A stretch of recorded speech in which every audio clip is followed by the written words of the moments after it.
काँग्रेस आघाडीवर आहे आणि भाजपला सेलूमध्ये हा या ठिकाणी धक्का। जिंतूरमध्ये भाजपची आघाडी, दादांचे एनसीपीचे उमेदवार इथे पिछाडीवर आहे।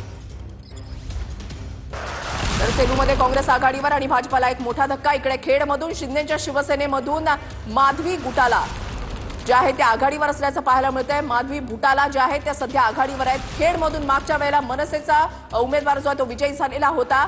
मनसेकडे ती नगर परिषद जी आहे ती आलेली होती, मात्र सध्या त्या ठिकाणी चित्र पालटत असल्याचं पाहायला मिळतंय। पुन्हा एकदा आकडेवारी पण इथे पाहूयात तर भाजप 105, शिंदेची शिवसेना 41, दादांची राष्ट्रवादी 32 जागांवर आणि काँग्रेस या ठिकाणी आता 28 जागांवर आघाडीवर आहे। सगळ्यात खाली असेल तर ती आहे ठाकरेंची शिवसेना। तर सेलूमध्ये काँग्रेस आघाडीवर आहे, भाजपला या ठिकाणी धक्का। तर यवतमाळमध्ये मंत्री इंद्रनील नाईकांच्या पत्नी मोहिनी नाईक या आघाडीवर आहे।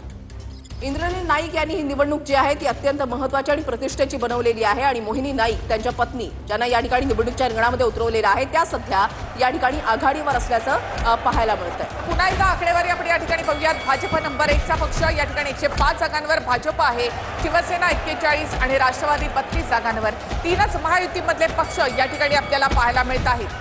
तर मोठा जो प्रचार मुख्यमंत्री आणि उपमुख्यमंत्र्यांकडून करण्यात आलेला होता, अत्यंत प्रतिष्ठेची ही निवडणूक करण्यात आली।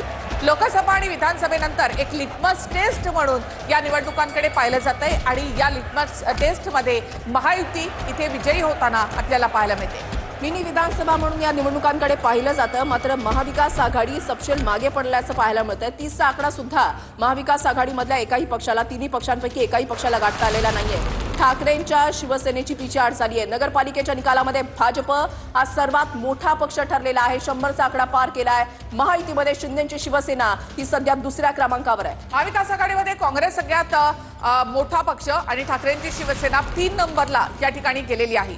तर मुरुडमध्ये दादांच्या राष्ट्रवादीच्या आराधना दांडेकर या आघाडीवर आहेत। मुरुडमधून